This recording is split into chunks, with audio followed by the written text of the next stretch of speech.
Hi, welcome to the webinar, Happiness is an Attitude. I'm Batya Yaniger. And I'm Chayalea Guggenheim. I'm giving this webinar about texts in logotherapy and Judaism so we can deepen our understanding of the meaning of happiness. And I just want to say that the reason I took pains to bring Chayalea here is because I also want to show you how it works when people learn together in a group, and how people can help each other to come up with deeper meanings by learning together. And I want to start with a few questions. What does happiness mean? You know, people use the word a lot, but what do we mean by it? How is it possible to be happy? And what is the attitude that gets you there? The title is Happiness is an Attitude, so what do I mean by attitude? Can happiness be a goal? So we're going to look at these texts, and one by one, and I've sent you the text so you can look at them along with us, and we're going to discuss them, and then afterwards I'll summarize my thoughts about it based on the slide presentation that you can download. So first of all, there is a text by Frankl in his book, The Will to Meaning, and we'll read it together. Okay?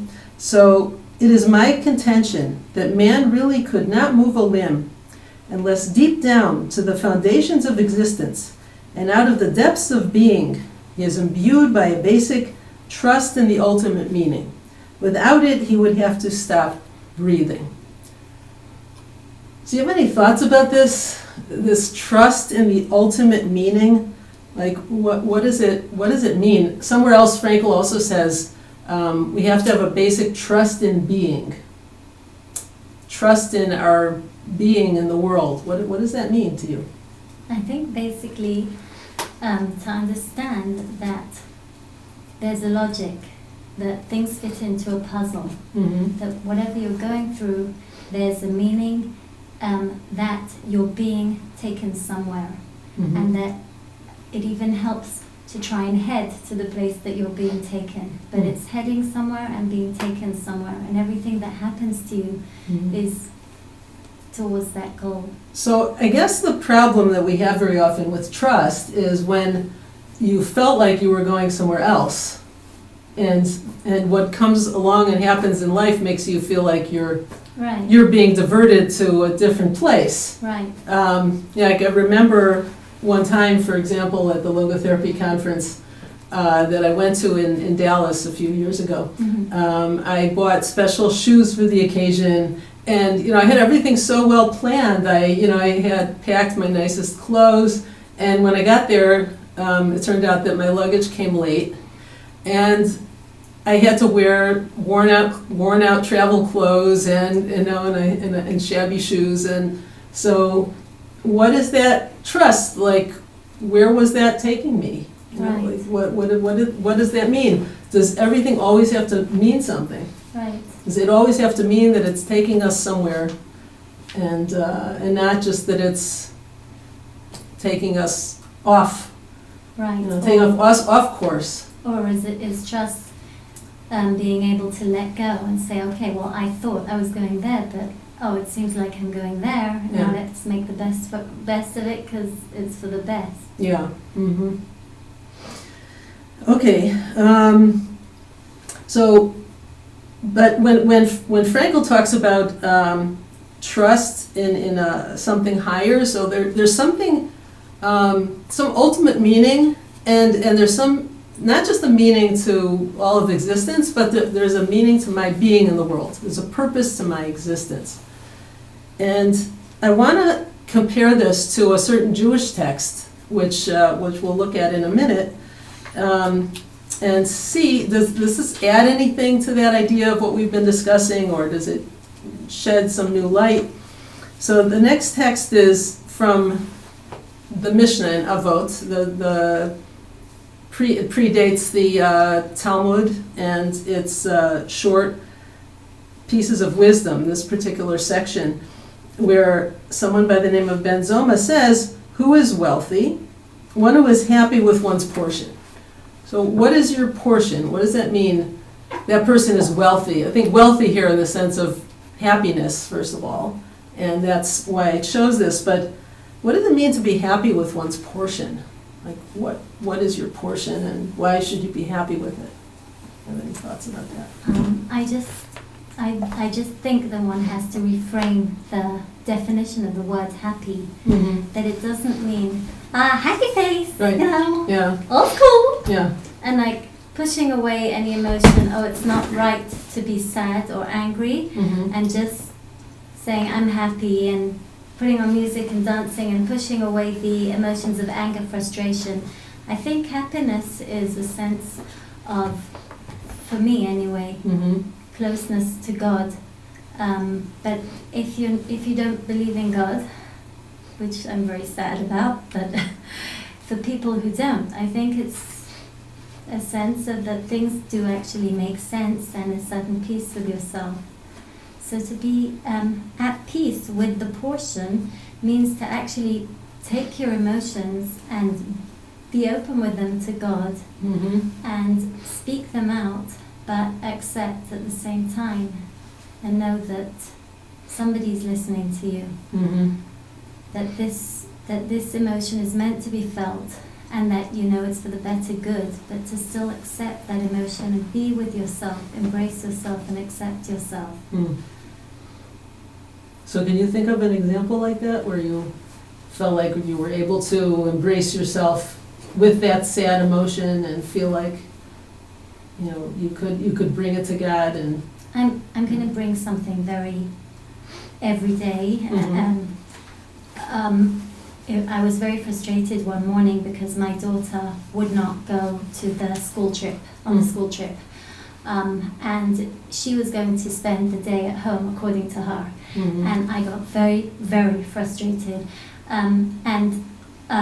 Instead of turning my frustration on her, I went, sat on a chair and spoke to God. And I said, listen, I am so frustrated. Mhm. It just reminds me, and I tried to go back to myself when I was a little child, and I just kept remembering trying to get a toy to work, or Mhm. trying to get a game to work, and pushing like the puzzle piece in when it wouldn't Yes, work. yes. And that was the frustration. And I said, you know, I know that I should be Mm. all fine about it, and that I am, you know, I'm your daughter, God, and I should be calm about all this, but I'm so frustrated. Mhm. And it did bring me to a place of calm, and I felt listened to, Mm. and then I was able to speak to her. So I wouldn't say happy, I would say calm. Mm. Mhm. Wow. You know, I think a lot of times that's a different frame on the meaning of happiness than we usually put on it. And I'm going to talk about that some more later, the way that we try to force something that doesn't work, and the way that we think we have to just be positive all the time. Okay, so the way I think of that is just to you know, share my thoughts about your portion and what it means, is I think it adds to what Frankel said. What do you think? Oh, yeah, You know, definitely. how do you think it adds? You say you have a purpose to your being in the world, and now you say like you're happy with your portion. You know, what do you think that adds? That God wants you to be happy with your portion. Mm-hmm. That means that you shouldn't just be happy on condition that you get such, and such. Mm-hmm. You should just take life as it is, Mm-hmm. and from there get to the state of happiness. Right. And in order to do that, you have to have the meaning. You have to, because otherwise, what else is otherwise really? Mm-hmm. How can upsetting things bring you happiness? Right. If you don't kind of have the attitude that believe that there's a higher wisdom than your own, Mm-hmm. that if your car just refuses to drive when you were planning to get somewhere, Yes. that might be for the good. Yes. Then your life will be full of anger and frustration. Mm-hmm, mm-hmm. That's right. So I think the key is that you're given what you need, the idea of a portion that's yours, right? So it can be your talents, your circumstances of your life, and the things that go wrong also, you know, that you're given what you need to do what you're supposed to do in the world, Right. right? And when you put it that way, then everything really is on track. Right. And life is not against you. Yeah. Right. And that you're actually aiming to become closer to God in the end. So sometimes not such easy things might actually bring you there. Right. Okay. So the next Jewish text is this one. Joy is a particular perception and way of life that comes from an intense contemplation in all situations and conditions, regardless of whether there's something to be happy about or not, or whether one is in the appropriate mood or not. The source of joy is happiness about God's providence in one's life, and a deep sense that God is a merciful Father. And it goes on and says, God is with you, who created everything, and so therefore you're always joyful. So things are not always good, and yet this source seems to be saying that it helps to know that God is with me. So why does that help? Why does that actually help? In what way does it help you? Well, I can give an example of a time when I stopped nursing my youngest son. I was nursing him until age 2, and I remember how broken I was, and those nights where I would hear him screaming and yelling for me, and I was yearning to nurse him as well. And I remember crying so bitterly, and just for one moment I stopped, and then I felt, I really sought God, and then I felt Him embracing me, and I imagined really rocking in God's arms, and as I rocked in God's arms, I calmed down, and my son calmed down. And I think that is the comfort, knowing that God is close to you, and that He comforts you like a mother comforts their child. Yeah, beautiful. I mean, I could just imagine how you had that difficulty getting through it, but you were somehow, when you have comfort, you get through it. I mean, I think it's true when you're not alone, that other people are with you also, they're sharing with you and they're listening to you. But that sense that there's always someone there because God is there. I think that's what the religious perspective adds. Right. Okay. The next source we're going to look at is this source by Frankl, where he talks about the attitudinal values, where even negative things, can be turned into something positive and creative. So I feel like, in a way, like we're talking about a lot of negative things in the discussion about happiness, but the whole purpose, the whole idea of this is that things can always be good. Can feel good about life, even with those things. Can certainly feel good about life when you have good things. Although even good things, we don't always feel good. We don't always take advantage of them, but he talks about turning things around, and I was just thinking about a certain person that I know lives in our community, and the kind of personality that always turns things around and always finds something to do with the situation, no matter what. One day it was raining outside, very heavy rain, and very often people in our community give each other a ride to different places. But I wasn't asking for a ride. I was just standing there on the street, and this person saw me standing there, and it was raining. So he stopped and asked if I needed to get somewhere. So this is the kind of person that's looking out for how he can be helpful to others. Several years later, he came down with Lou Gehrig's disease, and the same person gave a divorce to his wife when he realized that things were not going to be good. He wanted to do it before, while he was still able. And I was thinking, it's the same kind of person who did both of these things. And, you know, there was one time that people were having a whole discussion, also in our community, about the idea of people who take rides and they're eating in the car and they're talking on their cell phone, and there was all kinds of criticism. And I just wrote to the list and I said, you know, this person would be very happy today if he was able to give people a ride. Mm. So, you know, so that attitude that that we can always turn a situation around, like especially by seeing what we can do for others, is very meaningful. Mhm. So, okay, so let's go on to the next one.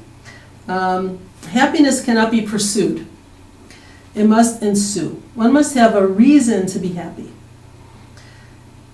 So, what is this idea that, you know, there has to be a reason to be happy?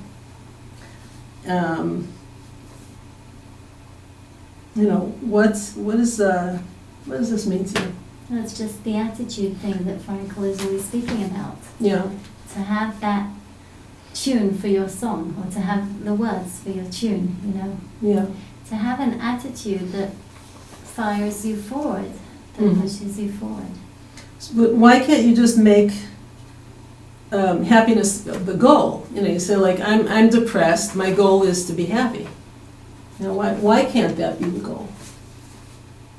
You just need a driving force. You need something to reach for. This is what Frankl is always talking about. Mm-hmm. Something to reach for, somewhere to aim for. If you can't reach out, a baby, one of the first things they learn to do is to reach out to meaning, to reach out to the mother, to reach out for meaning. Right. Or they'll look and to see what meets your gaze. But Right. if you're just like in a box without anywhere to go, Mm-hmm. so like Frankl says, you might as well not live. Right. But you are, you're not reaching out. You are very much in this closed box when you're feeling very down. Right? So how do you reach out when you're so, you know, so kind of stuck? When you're stuck, that is when really you do need somebody Yeah. to speak To to. reach Then you their do hand have- out for at you. least if you don't find it yourself, Yeah. to pick up the phone and call for somebody Yeah. who can help you to find it, because sometimes you really are blinded. Yeah. You really are in a position that's blinded. Right. Right. But you know, but what Frankl's emphasizing here, I think, is like that it won't work to make happiness the goal. You know, you could say I'm stuck in this terrible, upsetting place, but you can't say like, okay, how can I be happy? You know, you can reach out for help, and the person can help you find something to be happy about, Mm-hmm. and that's what they'll do. And, you know, and then by just automatically, you'll be happy. Right. And I think he's referring to these, and he often speaks about the generation where there was so little meaning, and all they sought was happiness, and they Right. sought happiness by a form of homeostasis, Yeah. where they had no tensions. Mhm. They just should have comfort, and more comfort, and fun, and Yeah. fun, and more fun. Yeah. And that really turned to crime Mhm. and licentiousness, and to a situation of enormous emptiness. And I think Yeah. he's referring to that kind of thing where they just sought happiness, which means like no yoke. Yeah. That kind of happiness is emptiness. Mhm. It leads to depression. Mhm. Yeah. I think that's what that touches what you're saying now, that kind of happiness of just self-interest leads to depression. Like that relates to something I think about very often, that it's not two separate topics. I mean, this is not the topic we're talking about now, but ethics and psychology are not really two separate topics. You know, the idea of values as human beings, that's what we're really looking for. And that's what makes us happy. It's what Right. makes us feel a sense of achievement, a sense of just, delight in you know, in connecting with another person, and Right. that's what makes us thrive. Right. So, so you really can't separate between Right. those things. It's what Frankel would call the neurological Yeah. sphere, right? Right. It's the soul, where being aware of what your soul is seeking to do. Yeah. And that's why I also think that just being aware of your emotions will Mhm. help you Yeah. to find what your soul is seeking for. Yeah. too. I think it's really important that you mentioned that about the emotions, and sadness can be there too, because that's being real. Right. To have a sense of contentment and well-being and so forth, you have to be real and Right. genuine, and you can't pretend. And sometimes we have misperceptions about things, and you think that everything looks bleak and it really doesn't. Right. But when you start, that's why this source that I brought about Elizabeth Lucas, where she says, the logotherapist must explore causes and ignore causes, especially those that cannot be changed, and if dwelling on them produces more harm than good. Because there are times when you just get into a cycle of complaint, where talking about how upset and how terrible something is causes more harm than good. But when you can get it out and talk about it to someone else in a helpful way, Right. there's a difference. So like causes would be maybe, looking back on your childhood and saying, how could this have happened to me? Right. Where logotherapy doesn't dig so much into the past, but works more in the present. Right. I mean, it could be that you do have a need sometimes to go back to what Right. happened in order to move forward, but not for the sake of just churning it over and over again and not getting anywhere as a result of it. I just had a thought that I lost. Okay. Yeah, no, I was thinking back to angst. Yeah. How in fact logotherapy sees sometimes negative feelings Mhm. of depression and frustration as something very positive. Right. Because it points, if you're frustrated about something, it shows you where you ought to be. That's That right. really points to your direction. And it tells you also what you believe. If you're very angry or very upset about something because you believe there's something wrong, and you want to make a statement to yourself and to the world, you want to remove yourself from what this person did that you believe was wrong, right? Then that's empowering, Right. But when you say, like, I'm a victim and life is against me, then it's not empowering. Right. And the last two sources are also more of the same type of, very similar to the one before, because talking about how emotions work in terms of values, then you can feel joy. Someone who's desperately anxious to be happy cuts off his own path to happiness. We've been talking about happiness as an attitude, and now here he's talking about emotions. You were saying, so it's interesting, you were saying you have to welcome all your emotions. Right. And embrace them.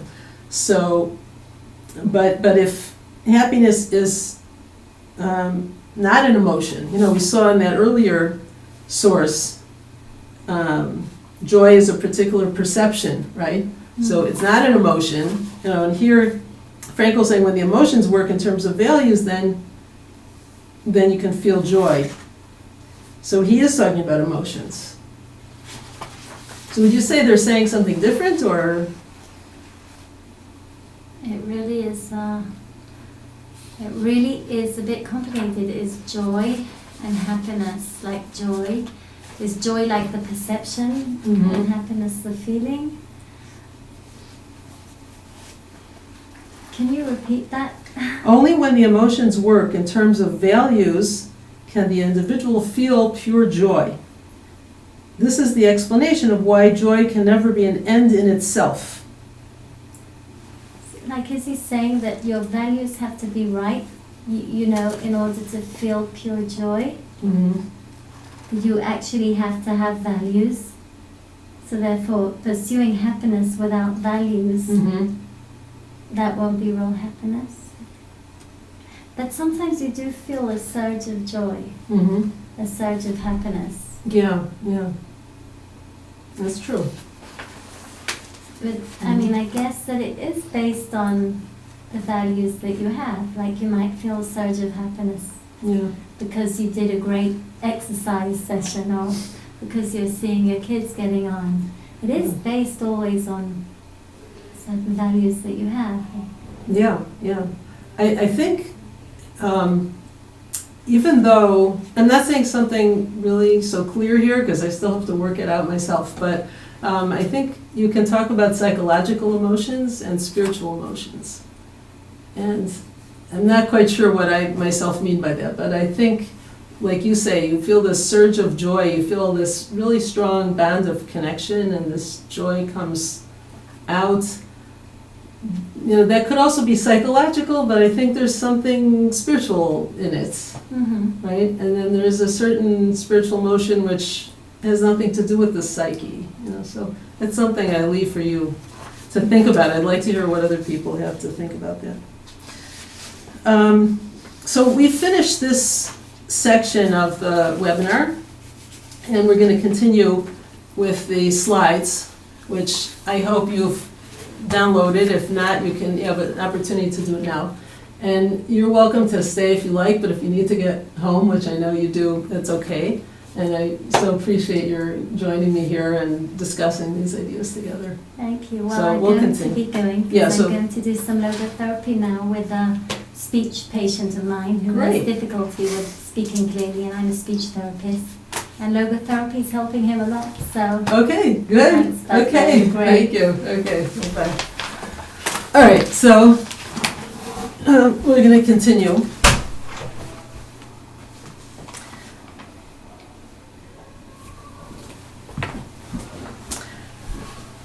What does happiness mean? Okay, I presented these questions that you see on the slide at the beginning. And I thought we can start from the inverse. What makes people unhappy? So I thought of 3 different things, basic reasons why people are not happy. If we say that happiness has nothing to do with your circumstances, then there are 3 basic feelings that we have inside of us that make us unhappy. One is fighting what's not in your control. 2 is feeling helpless, like a victim. And 3 is being self-absorbed. So when you're trying to fight what's not in your control, you're not going to win because it's not in your control, just by definition. When you feel like a victim, then you feel like life is against you and it's not taking you to any place good. How can you believe that it's taking you any place good if you're a victim? And if you're self-absorbed, then you're not able to reach out for other people. And happiness can't be conditional. We talked about these things also in our discussion just now. You know, can't depend on something happening if you say that it's just something in you that you carry with you. It can't be the goal. It can't be positive thinking all the time. And it can't be self-serving. So if you look at slide number 5, 3 logotherapy concepts and 3 Jewish concepts. Here's where I want to tie together what we saw in the text.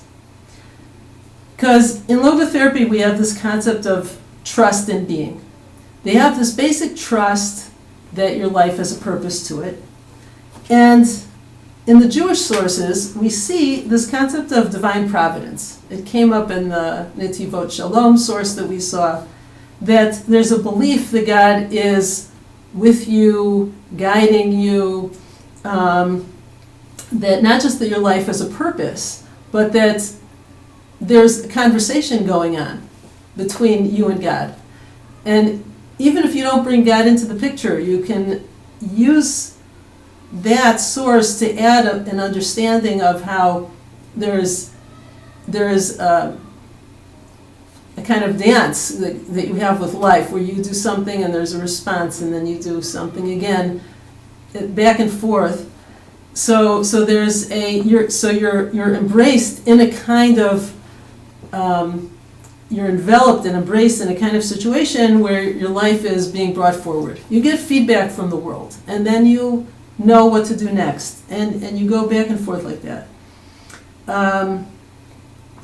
Again, the idea that life is giving what you need to do what you're meant to do in the world.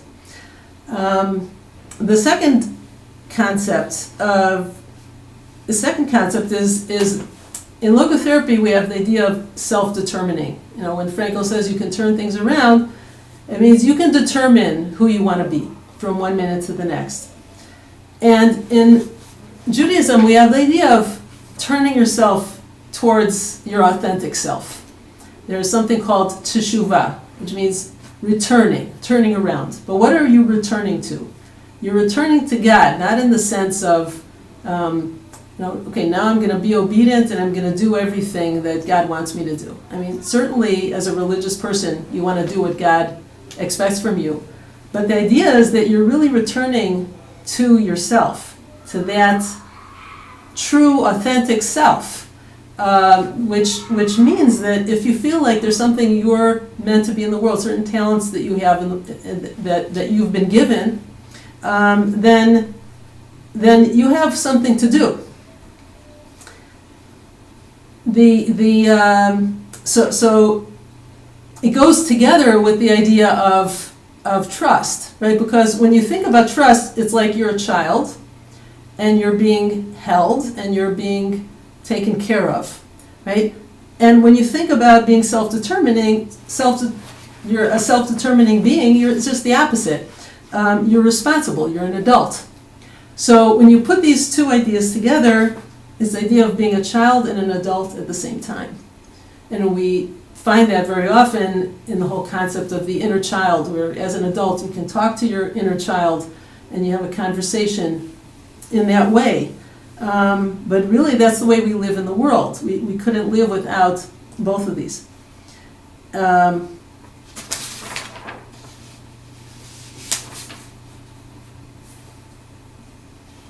the third is the focus on values.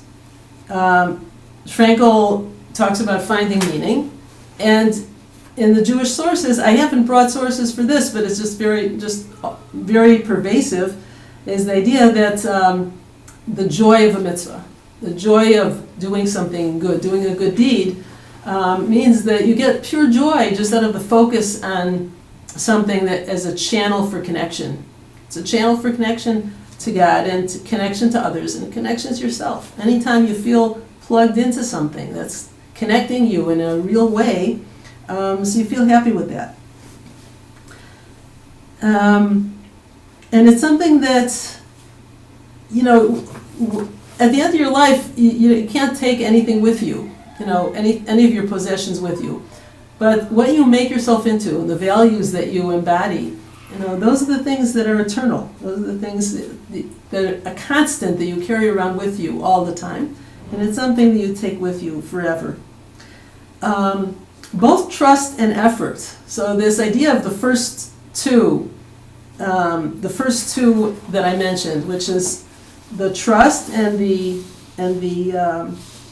doing, the fact that you have the power to do something, they can be distorted.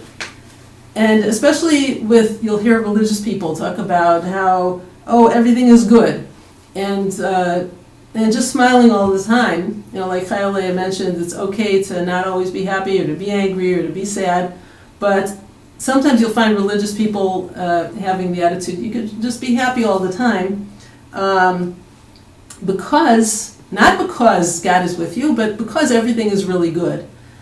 There's nothing wrong with saying this really stinks, this is really crummy situation.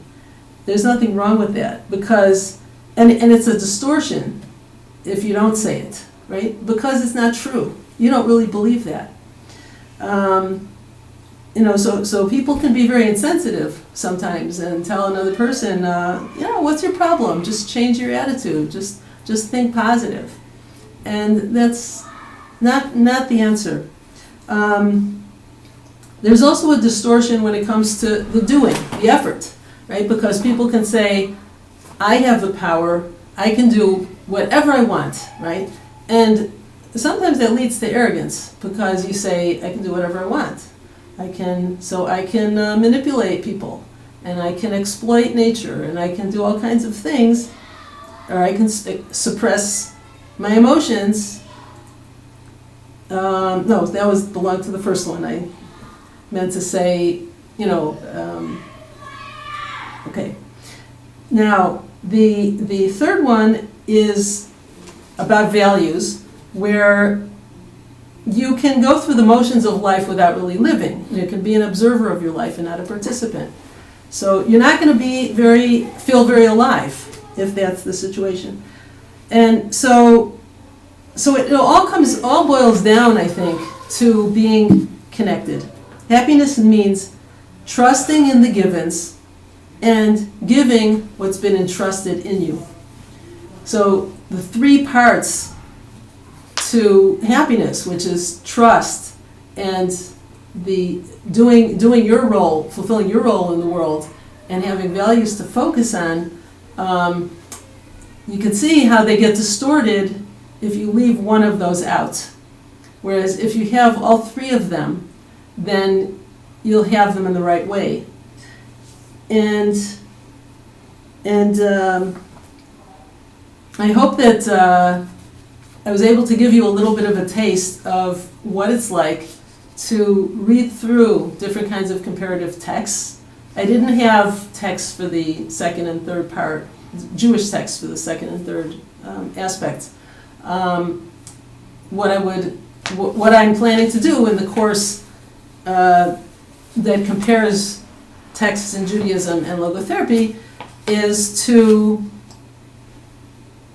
have these texts in front of us and to think about what they mean in the context of our life, and therefore to get more out of them because we're connecting them to something real that's happening in life.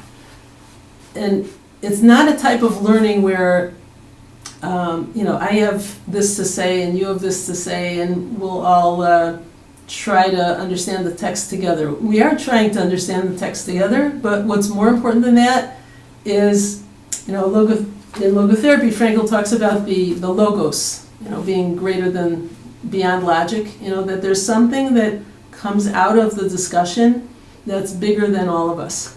And that's what I do.